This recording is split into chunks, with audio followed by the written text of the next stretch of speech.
Coulomb's law के बाद बच्चों हम आते हैं इलेक्ट्रिक फील्ड पे। तो इलेक्ट्रिक फील्ड क्या होता है, इसका यूज क्या है, ठीक है, इसके बारे में बात करेंगे बच्चों। तो इलेक्ट्रिक फील्ड होता क्या है, इसको एकदम आसान तरीके से समझते हैं बच्चों। इलेक्ट्रिक फील्ड क्या होता है?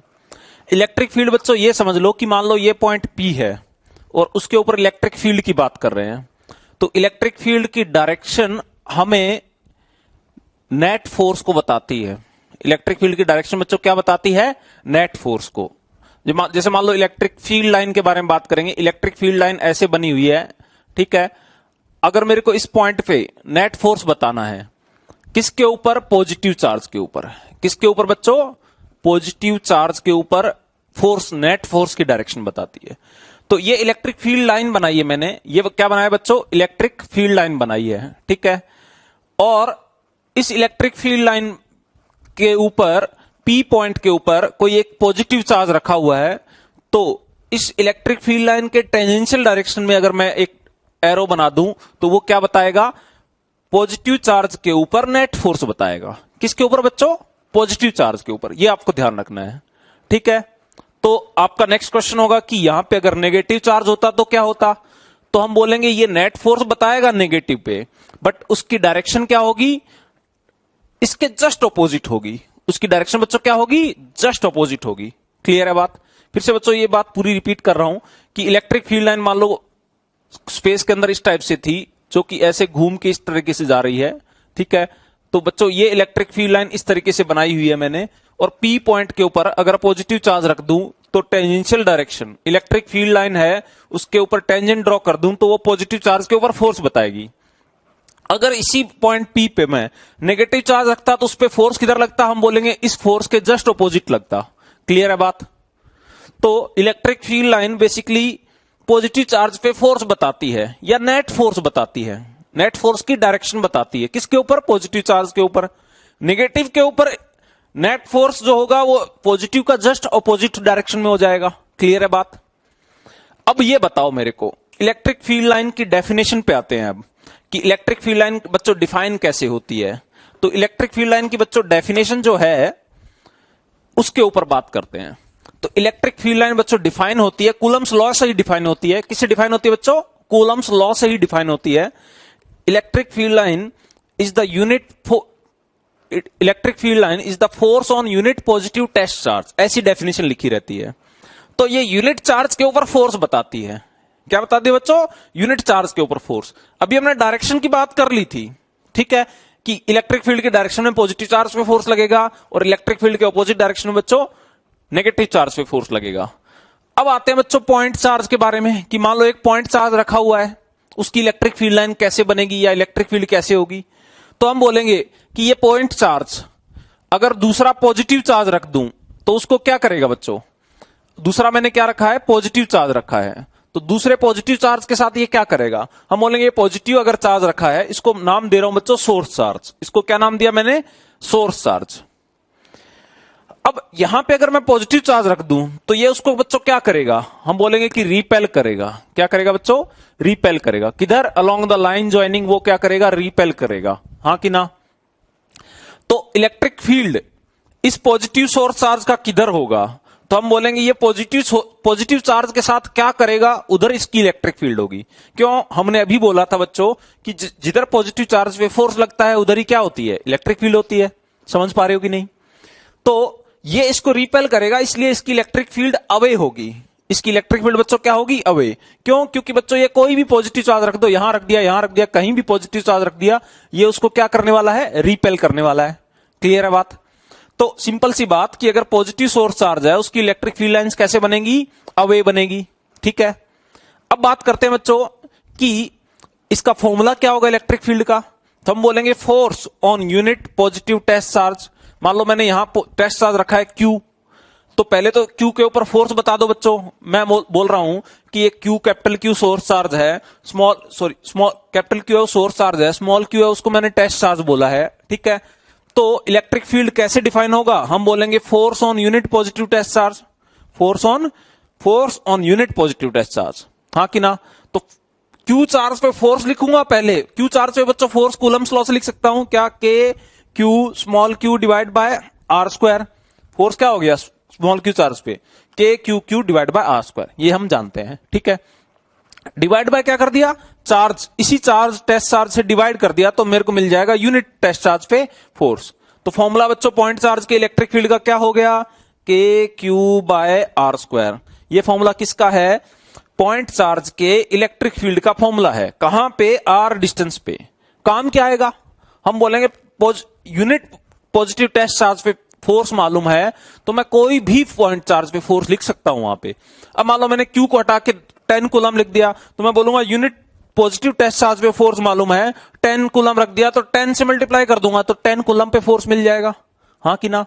तो इलेक्ट्रिक फील्ड के रिजल्ट हमें बच्चों क्या काम आएंगे, तो इलेक्ट्रिक फील्ड कोई भी चार्ज डिस्ट्रीब्यूशन का हमें कोई पी पॉइंट पे मालूम हो तो वो हमें काम क्या आएगा, हम बोलेंगे वहां पी पॉइंट पे कोई भी चार्ज रख दो तो उसके ऊपर हम फोर्स इजीली बता सकते हैं, क्योंकि मेरे को वहां पे यूनिट पॉजिटिव टेस्ट चार्ज पे फोर्स मालूम है।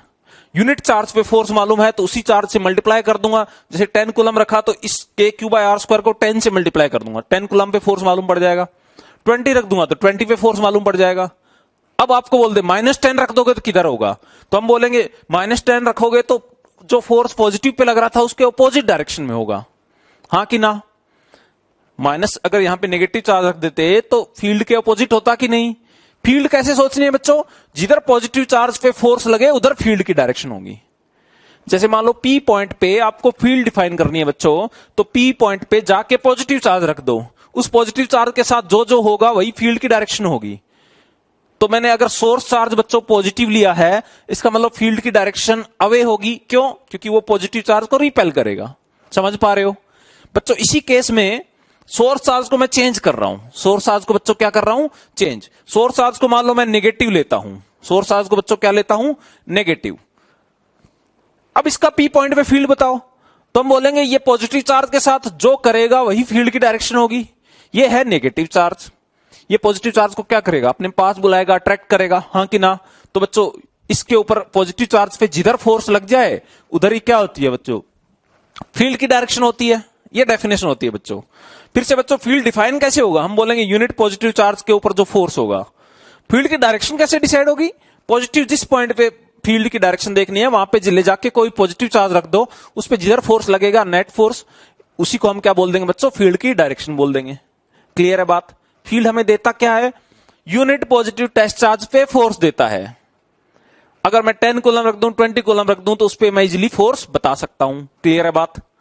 तो अब बच्चों कुछ रिजल्ट्स देखेंगे हम इलेक्ट्रिक फील्ड के। पहला रिजल्ट मैंने डेराइव कर दिया है, हमने समझ लिया है पहले रिजल्ट से कि इलेक्ट्रिक फील्ड का यूज क्या है।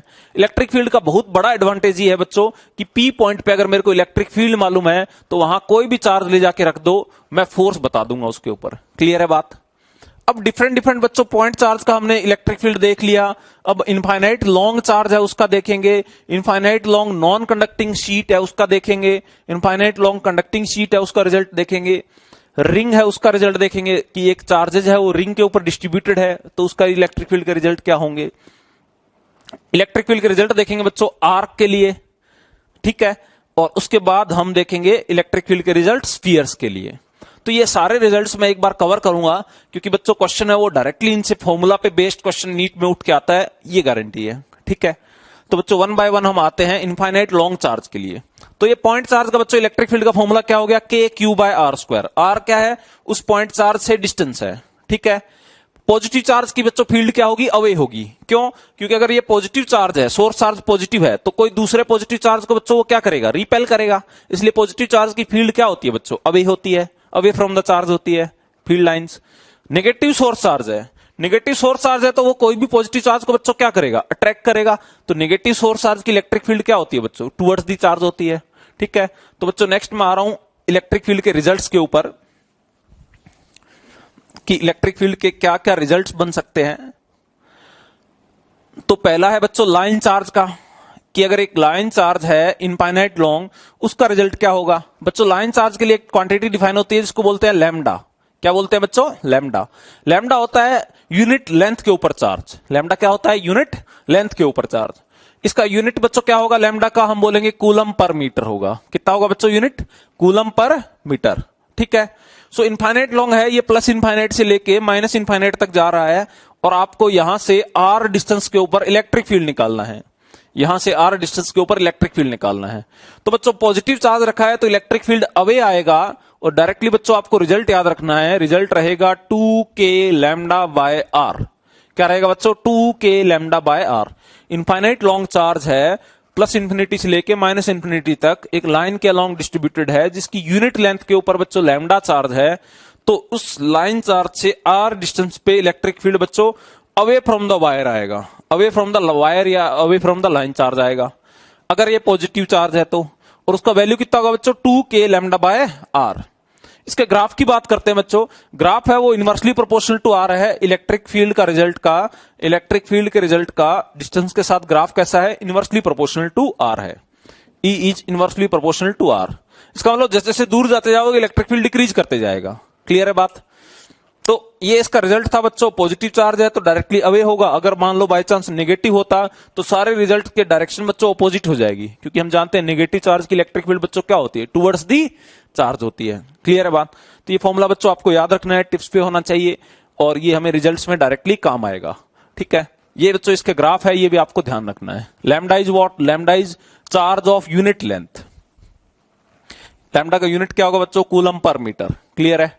नेक्स्ट आते हैं बच्चों रिजल्ट। इनफाइनाइट लॉन्ग का हमने लिख दिया, पॉइंट चार्ज का लिख दिया। इनफाइनाइट नॉन कंडक्टिंग शीट, एक शीट है जैसे आपको बोर्ड दिख रहा है वैसे एक शीट है। ठीक है, नॉन कंडक्टिंग है बच्चों। इस टाइप से मैं इसको एक्सप्लेन कर रहा हूं कि इस टाइप से एक शीट है, सपोज इसके ऊपर पॉजिटिव चार्ज रखा हुआ है। इनफाइनाइट लॉन्ग है, मतलब ऊपर की तरफ भी इनफाइनाइट तक जा रही है, नीचे की तरफ भी, इस तरफ भी, इस तरफ भी, सब तरफ इनफाइनाइट लॉन्ग है। एक शीट है और इसका चार्ज डेंसिटी बच्चों सिग्मा देगा। इसका चार्ज डेंसिटी बच्चों क्या देगा? सिग्मा। सिग्मा क्या है? सिग्मा है पर यूनिट एरिया के ऊपर चार्ज। क्योंकि बच्चों ये शीट है इसलिए इसका एरिया के ऊपर चार्ज डिफाइन होगा। जैसे लाइन चार्ज था तो पर यूनिट लेंथ पे था, शीट आ गई तो इसके पर यूनिट एरिया पे होगा चार्ज डिफाइन। ठीक है, और अगर मान लो सॉलिड स्फीयर्स आ गए या ऐसा ऑब्जेक्ट जिसमें पूरा वॉल्यूम होता है तो उसके लिए चार्ज डेंसिटी जो डिफाइन होती है उसको पर यूनिट वॉल्यूम की चार्ज डेंसिटी डिफाइन होती है। ठीक है, तो बच्चों इसका यूनिट क्या होगा? सिग्मा का हम बोलेंगे कूलम पर मीटर स्क्वायर, पर यूनिट एरिया पे चार्ज बताता है। ठीक है, इसकी बच्चों खास बात क्या होती है? इनफाइनाइट शीट होती है ना, इसका जो रिजल्ट होता है वो होता है सिग्मा बाय 2 एप्सिलॉन नॉट। कितना होता है बच्चों? Sigma by 2 epsilon not. और इसकी एक बहुत ही खास बात ये होती है कि ये डिस्टेंस से इंडिपेंडेंट होता है। जैसे ये सोचो कि ये बोर्ड वाला प्लेन है और वो ये वुडन प्लेन है।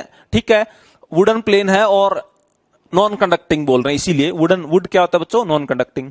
तो ये ऊपर से इनफाइनाइट तक है, नीचे भी इनफाइनाइट तक है, इस तरफ सब तरफ इनफाइनाइट है। और बच्चों इसकी सरफेस पे मैं चार्ज चिपका रहा हूं और यूनिफॉर्मली जिसका चार्ज पर यूनिट एरिया में बच्चों सिग्मा है, तो उसका इलेक्ट्रिक फील्ड बोर्ड के पास वाले पॉइंट पे निकालो, थोड़ा दूर निकालो या थोड़ा और दूर निकालो। अगर ये इनफाइनाइटली लार्ज है तो इलेक्ट्रिक फील्ड है वो बच्चों कांस्टेंट आ रहा है। क्या डिस्टेंस का टर्म आ रहा है इसमें? हम बोलेंगे बच्चों अगर ये डिस्टेंस r है वो कुछ भी रहे, इलेक्ट्रिक फील्ड है वो क्या रहेगा? कांस्टेंट रहेगा। वैल्यू कितना रहेगा? Sigma by 2 epsilon naught. Value बच्चों कितना रहेगा? Sigma by 2 epsilon naught. So ये बच्चों इलेक्ट्रिक फील्ड का ग्राफ का रिजल्ट बना दिया कि ये इलेक्ट्रिक फील्ड है बच्चों डिस्टेंस से इंडिपेंडेंट होता है और वैल्यू कितना होता है? Sigma by 2 epsilon naught. बात समझ में आ गई? तो ये था बच्चों इनफाइनाइट लार्ज शीट का इलेक्ट्रिक फील्ड का रिजल्ट। सीधी सी बात बच्चों, पॉजिटिवली चार्ज शीट है तो इलेक्ट्रिक फील्ड अवे होगा। By chance negatively charge sheet दे दे तो इलेक्ट्रिक फील्ड का रिजल्ट टुवर्ड्स होगा। ज्यादातर 90% केस में आपको पॉजिटिवली चार्ज ये जो रिजल्ट्स यूज होते हैं पॉजिटिव वाले होते हैं, कोई दिक्कत नहीं है। ग्राफ बच्चों आपको ध्यान रहना चाहिए कांस्टेंट होता है। Electric field is independent of distance. किसमें होगा? इनफाइनाइटली लार्ज शीट में होगा। ठीक है, अब बच्चों नेक्स्ट बात करते हैं नेक्स्ट रिजल्ट की। नेक्स्ट रिजल्ट है बच्चों infinitely large non conducting sheet. तो ये रिजल्ट बच्चों आपको डायरेक्टली क्वेश्चंस में काम आएंगे, इसलिए एक बार इनको एक्सप्लेन कर रहा हूं और ग्राफ भी बता रहा हूं। इनफाइनाइटली लार्ज कंडक्टिंग शीट पे आते हैं बच्चों। नॉन कंडक्टिंग हमने पढ़ लिया, अब ये कंडक्टिंग क्या है? कंडक्टिंग को बच्चों ऐसे समझो यही शीट थी। अब ये कंडक्टिंग में क्या है बच्चों कि दोनों तरफ चार्जेस होते हैं। चार्ज क्या होते हैं? दोनों तरफ आ जाते हैं। मतलब ऐसे समझो इसको कि ये मान लो इसकी कुछ थिकनेस थी, चार्ज है वो क्या होता है बच्चों? कंडक्टर की खास बात ये होती है कि चार्ज है वो सरफेस पे रहता है। कंडक्टर के अंदर चार्ज नहीं रहेगा, कहां रहेगा बच्चों? सरफेस पे रहेगा, उसकी बाउंड्रीज पे रहेगा। तो इसमें ऐसा कुछ है बच्चों कि चार्ज है वो इधर आपको जो राइट वाली सरफेस दिख रही है उसके ऊपर भी चार्ज डेंसिटी सिग्मा है, और लेफ्ट वाली जो पीछे वाली सरफेस है उसकी भी चार्ज डेंसिटी बच्चों क्या है, सिग्मा है। ठीक है, तो एक्चुअली क्या होता है बच्चों कि इसका जो रिजल्ट है वो बन जाता है सिग्मा बाय एप्सिलॉन नॉट। क्या बन जाता है बच्चों, सिग्मा बाय एप्सिलॉन नॉट। ये किसका रिजल्ट है, इलेक्ट्रिक फील्ड का रिजल्ट है।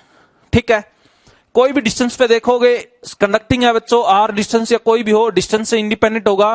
पी पॉइंट लिया मैंने आर डिस्टेंस पे, इलेक्ट्रिक फील्ड बनेगा सिग्मा बाय एप्सिलॉन नॉट। इसमें बच्चों कोई भी कंफ्यूज होने वाली बात नहीं है। पहली बात, जैसे नॉन कंडक्टिंग था उसका सिग्मा एक ही सरफेस थी, जैसे मैंने बोला था बच्चों बोर्ड है, वुडन है, यहां पे मैंने चार्जेस चिपका दिए तो इसकी एक सरफेस बनी। ठीक है, कंडक्टर की बच्चों खास बात क्या होती है, कंडक्टर में जैसे मैंने ये बोला कि मान लो ये कंडक्टर है, ठीक है, तो यहां पे भी चार्ज आ गया, ये एक सरफेस बन गई, इसका चार्ज डेंसिटी बच्चों क्या हो गया, सिग्मा। मान लो इसके ऊपर भी चार्ज डेंसिटी क्या है, सिग्मा है, तो इसका रिजल्ट वैसा ही है बच्चों, सिग्मा बाय 2 एप्सिलॉन नॉट। और इसका भी रिजल्ट बच्चों सिग्मा बाय 2 एप्सिलॉन नॉट।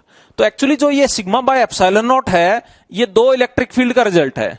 एक जो राइट वाली सरफेस दिख रही है उसका, और एक बच्चों लेफ्ट वाली सरफेस है उसके ऊपर भी चार्ज होगा, लेफ्ट वाली सरफेस है उसके ऊपर भी चार्ज होगा। इसको बच्चों ऐसे समझो कि ये प्लेट को मैं अगर इस टाइप से बनाऊं 2 डायमेंशनल व्यू में, तो बच्चों इस तरफ भी चार्ज है, इस तरफ भी चार्ज है। ये कंडक्टर की खास बात है कि कंडक्टर में चार्ज है वो सरफेस पे आ जाता है। ठीक है, तो मैं ये बोलना चाह रहा हूं बच्चों, इसका रिजल्ट भी सिग्मा बाय 2 एप्सिलॉन नॉट है, जो कि नॉन कंडक्टिंग वाला था उसी के जैसा ही। और इसका भी इलेक्ट्रिक फील्ड यहां अवे होगा, कितना होगा, सिग्मा बाय 2 एप्सिलॉन नॉट। और ये दोनों बच्चों मिलके कितने हो गए, सिग्मा बाय एप्सिलॉन नॉट। ठीक है, तो आपको बच्चों कंफ्यूज नहीं होना है। क्वेश्चन में अगर आपको बोले कि एक सरफेस है, तो एक सरफेस का रिजल्ट होता है sigma by 2 epsilon not. Conductor की बात करें तो एक्चुअली उसमें दो सरफेस बन जाती है, हर एक का सिग्मा है, हर एक का बच्चों चार्ज डेंसिटी कितना है, सिग्मा है।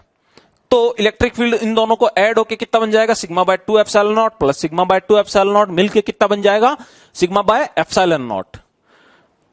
रिजल्ट की बात करें बच्चों तो इलेक्ट्रिक फील्ड है वो इंडिपेंडेंट ऑफ डिस्टेंस है, कितना है, sigma by epsilon not.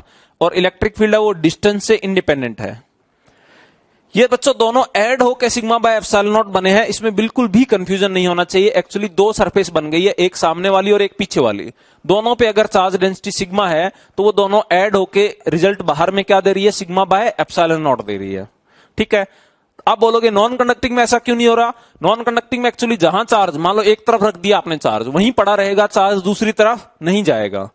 Non conducting में आपको बोल दे कि ऐसे थिक शीट है, इस तरफ भी सिग्मा दे दिया, इस तरफ भी सिग्मा दे दिया, तो हम उसके अकॉर्डिंग करेंगे। आपको क्या ध्यान रखना है, अगर एक सरफेस है, अगर एक सरफेस है उसका रिजल्ट बच्चों कितना होगा, सिग्मा बाय 2 एप्सिलॉन नॉट होगा। अगर दो सरफेस हो गई जैसे कंडक्टर में होती है, तो उनका रिजल्ट बच्चों ऐड होके कितना बन गया, sigma by 2 plus sigma by 2 क्या बन गया, sigma by epsilon not. Clear है बात। तो ये दोनों रिजल्ट आपको टिप्स पे होने चाहिए। इनमें आपको मैंने डिफरेंशिएट करके बता दिया, क्या मतलब क्या बेसिक फंडा था, हमने इसको समझ लिया है। नेक्स्ट आते हैं बच्चों रिंग के लिए, कि रिंग पे इलेक्ट्रिक फील्ड का रिजल्ट क्या होता है, ग्राफ कैसे बनता है। तो रिंग की बात की जाए तो रिंग में बच्चों अलग अलग पॉइंट्स पे इलेक्ट्रिक फील्ड निकाले जाते हैं। इलेक्ट्रिक फील्ड का यूज क्या है, इलेक्ट्रिक फील्ड का यूज है कि अगर मेरे को कोई पी पॉइंट पे इलेक्ट्रिक फील्ड मालूम पड़ गया तो मैं कोई भी चार्ज के ऊपर फोर्स लिख सकता हूं इजीली। क्लियर है बात बच्चों। ठीक है, तो रिंग के ऊपर आते हैं बच्चों, रिंग के रिजल्ट कहां कहां पे पूछे जा सकते हैं। तो बच्चों मैंने आपके सामने एक रिंग बनाई है जिसके ऊपर मान लो कुछ चार्ज रखा हुआ है। ठीक है, चार्ज है वो यूनिफॉर्म रखा हुआ है, चार्ज बच्चों क्या रखा हुआ है, यूनिफॉर्म रखा हुआ है। तो पहला तो बच्चों इलेक्ट्रिक फील्ड का रिजल्ट पूछा जाता है उसके सेंटर पे। इलेक्ट्रिक फील्ड का रिजल्ट कहां पूछा जाता है, उसके सेंटर पे। मान लो क्यू चार्ज है, यूनिफॉर्मली रखा हुआ है, और आर रेडियस की एक रिंग है, उसके सरकमफेरेंस पे यूनिफॉर्मली डिस्ट्रीब्यूटेड है। क्लियर है बात। तो पहला रिजल्ट पूछा जाता है इलेक्ट्रिक फील्ड का सेंटर पे। सेंटर पे इलेक्ट्रिक फील्ड निकालते हैं बच्चों। इलेक्ट्रिक फील्ड अगर आपको निकालना है और बहुत सारे चार्जेस रखे हुए हैं, तो इलेक्ट्रिक फील्ड बच्चों वेक्टर क्वांटिटी होती है, वेक्टर तरीके से ऐड करते हैं। देखो सेंटर पे इलेक्ट्रिक फील्ड का रिजल्ट तो मैं बता देता हूं। रिजल्ट बच्चों इलेक्ट्रिक फील्ड का जो सेंटर पे आएगा वो होगा 0। कितना होगा, 0। ये 0 कैसे होगा, इस बात को बच्चों इजीली प्रूव किया जा सकता है कि मान लो मैंने यहां पे एक कुछ चार्ज लिया जिसको मैं बोल रहा हूं DQ चार्ज है। कितना चार्ज है बच्चों, DQ। क्लियर है। इस DQ की वजह से सेंटर के ऊपर इलेक्ट्रिक फील्ड होगा वो बच्चों होगा अवे। अवे क्यों होगा, पॉजिटिव चार्ज है, पॉजिटिव चार्ज का अगर सेंटर C के ऊपर इलेक्ट्रिक फील्ड देखना है तो पॉजिटिव चार्ज का बच्चों इलेक्ट्रिक फील्ड होगा अवे, और उसका वैल्यू कितना होगा, उसको बोल रहा हूं DE जो होगा वो DE होगा बच्चों KDQ बाय R स्क्वायर। के क्यू बाय आर स्क्वायर होता था पॉइंट चार्ज का। वैसे एक छोटा सा चार्ज लिया जिसको बोला डी क्यू। डी क्यू मतलब D stands for very small quantity, tending to zero बोल सकते हैं। तो बहुत छोटा सा एक एलिमेंट लिया डी क्यू और उसका सेंटर पे इलेक्ट्रिक फील्ड देखा बच्चों के D Q by are square. D q is the charge, small charge as a point charge. ठीक है, आप बोलोगे सर पॉइंट चार्ज जैसा क्यों लिया? एक्चुअली खास बात बच्चों ये होती है कि जो इलेक्ट्रिक फील्ड या कूलम्स लॉ से इलेक्ट्रिक फील्ड का रिजल्ट निकाला था हमने, और कूलम्स लॉ जो वैलिड होते हैं वो पॉइंट चार्जेस के लिए होते हैं, इसलिए छोटे छोटे एलिमेंट लेके बात की जाती है। तो जीरो कैसे है, इस पे आते हैं वापस। मैं बोलूंगा इसके ऊपर डीक्यू चार्ज है तो इसके ऑपोजिट भी एक एलिमेंट रहा होगा बच्चों डेफिनेटली, जिसके ऊपर भी बच्चों क्या चार्ज होगा? डीक्यू होगा। इसके जस्ट ऑपोजिट भी एक एलिमेंट रहा होगा, उसके ऊपर भी बच्चों चार्ज क्या रहा होगा? डीक्यू रहा होगा। इस डीक्यू का इलेक्ट्रिक फील्ड किधर होगा? हम बोलेंगे इसका इलेक्ट्रिक फील्ड बच्चों अवे होगा डीई, और उसका वैल्यू कितना होगा? हम बोलेंगे K D Q by are square होगा। तब आपको समझ में आ रहा होगा कि एक एलिमेंट का इलेक्ट्रिक फील्ड डीई अवे, इस वाले एलिमेंट का इलेक्ट्रिक फील्ड बच्चों अवे, और ये अवे एक दूसरे के ऑपोजिट है बच्चों, तो नेट फील्ड क्या बना रहे हैं? जीरो। वैसे सारे डीक्यू डीक्यू डीक्यू ऑपोजिट वाले एलिमेंट कैंसिल आउट होके बच्चों सेंटर के ऊपर नेट इलेक्ट्रिक फील्ड क्या बनाएंगे? जीरो बनाएंगे। बात समझ में आ रही है? तो ये था बच्चों सेंटर के ऊपर सर्कुलर रिंग की वजह से इलेक्ट्रिक फील्ड का रिजल्ट। ठीक है, एक और रिजल्ट बच्चों पूछा जाता है, तो अगर यहां पे रिजल्ट बच्चों क्या आएगा? जीरो, क्योंकि नेट इलेक्ट्रिक फील्ड जीरो हो गया। सारे एलिमेंट ने इलेक्ट्रिक फील्ड मिलके जीरो बना दिया, क्योंकि वो एक दूसरे के ऑपोजिट डायरेक्शन में इलेक्ट्रिक फील्ड क्रिएट कर रहे थे। ठीक है, अब बच्चों आपको एक और रिजल्ट पूछा जाता है। एक रिंग है यूनिफॉर्मली चार्ज, जो कि पिछले केस में थी वैसी की वैसी ही। ठीक है, उस रिंग के एक्सेस के ऊपर आपको इलेक्ट्रिक फील्ड पूछा जाता है। उस रिंग के बच्चों एक्सेस के ऊपर सपोज एक्स डिस्टेंस पे आपको इलेक्ट्रिक फील्ड निकालना है। एक्सेस के ऊपर कितनी दूर? एक्स डिस्टेंस पे आपको इलेक्ट्रिक फील्ड निकालना है। तो बच्चों मैं डायरेक्टली पहले रिजल्ट लिखूंगा। आर उसकी रेडियस है। आर बच्चों क्या है? रिंग की रेडियस। क्यू उसके ऊपर चार्ज है। जैसे मान लो ये रिंग है बच्चों, ये रिंग है, या आपके सामने ऐसे बनाता हूं, ये वाली रिंग है, उसके एक्सेस के ऊपर आपकी तरफ ये रिंग थी बच्चों, उसके सेंटर से एक्स डिस्टेंस पे आपको इलेक्ट्रिक फील्ड निकालना है। ठीक है, वही वाली रिंग है, बट पॉइंट हमने चेंज कर दिया जहां पे इलेक्ट्रिक फील्ड निकालना है। पॉइंट कहां है बच्चों? एक्सेस के ऊपर एक्स डिस्टेंस पे पॉइंट है। रेडियस क्या है? आर। चार्ज कितना है रिंग पे? क्यू। तो इलेक्ट्रिक फील्ड का जो बच्चों रिजल्ट है आपको डायरेक्टली याद रखना है, K Q X divide by are square plus X square power 3/2। ये भी बच्चों रिजल्ट डेराइव किया जाता है। हमारे डेरिवेशन कोई भी काम का नहीं है, जो काम की बातें हैं वो मैं यहां पे बता दूंगा बच्चों। ठीक है, एक्स डिस्टेंस पे पी पॉइंट पे आपको इलेक्ट्रिक फील्ड निकालना है। तो बच्चों अगर पॉजिटिवली चार्ज है तो इलेक्ट्रिक फील्ड का डायरेक्शन आएगा बच्चों अवे, क्योंकि वेक्टर क्वांटिटी है, डायरेक्शन की बात करनी जरूरी है। कितना आएगा result? K Q X divide by are square plus X square power 3/2। Result tips पे रखना है। ठीक है, अब इसमें बच्चों इलेक्ट्रिक फील्ड आपको एक और बात पूछी जाती है कि इलेक्ट्रिक फील्ड मैक्सिमम कहां होगा। तो मैक्सिमम जो होगा उसकी डायरेक्टली वैल्यू आपको ध्यान रखनी है कि electric field will be maximum at X equals to R by root two. R by root two plus और माइनस। इलेक्ट्रिक फील्ड बच्चों मैक्सिमम कहां होगा? जब इससे आगे चलते जाओगे, जब कहां पहुंच जाओगे बच्चों? आर बाय रूट टू पे पहुंच जाओगे तो इलेक्ट्रिक फील्ड मैक्सिमम होगा। माइनस क्यों लगाया है? क्योंकि इस तरफ भी इलेक्ट्रिक फील्ड होगा बच्चों, इस तरफ भी आप अगर minus R by root two पे पहुंच जाओगे तो इलेक्ट्रिक फील्ड बच्चों क्या होगा? मैक्सिमम होगा। समझ पा रहे हो? तो बच्चों एक बार फिर से रिपीट कर रहा हूं, सेंटर पे इलेक्ट्रिक फील्ड जीरो था। अब जैसे जैसे अवे जा रहे हैं इलेक्ट्रिक फील्ड बच्चों, पहली बात तो अवे होगा। इलेक्ट्रिक फील्ड की डायरेक्शन क्या होगी? अवे।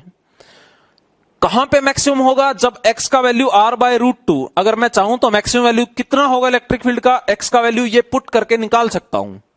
आपको बोले ई मैक्स बताओ रिंग के एक्सियल पॉइंट पे, तो मैं क्या करूंगा? इस फॉर्मूला में R by root two put कर दूंगा यहां पे और यहां पे एक्स का वैल्यू, और मेरे को इलेक्ट्रिक फील्ड का मैक्सिमम वैल्यू मिल जाएगा। ठीक है बच्चों, अब ये रिजल्ट आपको डायरेक्टली ध्यान रखना था। अब बच्चों ये रिंग है, उसके दोनों पॉइंट पे इलेक्ट्रिक फील्ड अवे बनाया है मैंने। क्यों? क्योंकि ये पॉजिटिवली चार्ज रिंग है, इसका इलेक्ट्रिक फील्ड बच्चों दोनों तरफ क्या होगा? अवे। मैं पूछूं बच्चों ये रिंग है, उसके सेंटर पे इलेक्ट्रिक फील्ड, तो आप बोलोगे जीरो था, अभी डिराइव की, अभी हमने नोट किया था। ठीक है, तो सेंटर पे इलेक्ट्रिक फील्ड जीरो है। मैक्सिमम कहां है बच्चों? आर बाय रूट टू पे। डायरेक्शन यहां पे राइटवर्ड है, और इन लेफ्ट वाले पॉइंट की बात करें तो इलेक्ट्रिक फील्ड बच्चों लेफ्टवर्ड है। इसका ग्राफ बच्चों एक बार जस्ट आप याद रख पाओ तो बहुत ही बढ़िया है। इसका ग्राफ बच्चों क्या है? इस टाइप का बनता है। आप बोलोगे ये ग्राफ ऊपर और ये ग्राफ नीचे क्यों बनाया? ये डायरेक्शन के लिए बनाया बच्चों, कि इधर वाले पॉइंट्स पे इलेक्ट्रिक फील्ड राइट वर्ड है और इधर वाले पॉइंट पे बच्चों इलेक्ट्रिक फील्ड है वो लेफ्ट वर्ड है। तो डायरेक्शन अपोजिट हो गई, डायरेक्शन अपोजिट हो गई, वेक्टर क्वांटिटी है बच्चों। तो ये वाले डायरेक्शन को अगर मैं पॉजिटिव लूं तो ये वाले डायरेक्शन को क्या लूंगा बच्चों? नेगेटिव लूंगा। इसलिए बच्चों ये ग्राफ ऐसे बनाया है। ओरिजिन पे या रिंग के सेंटर पे 0 था, फिर बढ़ा बढ़ा बढ़ा सबसे ज्यादा कहां हुआ? r/√2 पे और -r/√2 पे। तो ये ग्राफ बच्चों इस टाइप से सिमेट्रिकली इस टाइप से वेरी करता है। क्लियर है? तो ये था बच्चों इलेक्ट्रिक फील्ड का रिजल्ट, इलेक्ट्रिक फील्ड का ग्राफ विद द डिस्टेंस, और मैक्सिमम कहां होगा? x = +-r/√2। क्लियर है बात? तो ये था बच्चों इलेक्ट्रिक फील्ड का रिजल्ट। नेक्स्ट बच्चों जो हम कवर करने जा रहे हैं वो आर्क है, कि आर्क का इलेक्ट्रिक फील्ड कितना होता है, कैसे क्वेश्चंस है वो पूछे जाते हैं। ठीक है, तो नेक्स्ट बच्चों हम आर्क का पढ़ेंगे। आर्क मतलब कि एक सर्कुलर रिंग थी, उसका कौन सा पार्ट, एक छोटा सा पार्ट ले लें या आधी आर्क ले लें, उनका इलेक्ट्रिक फील्ड के रिजल्ट हम नेक्स्ट कवर करने जा रहे हैं।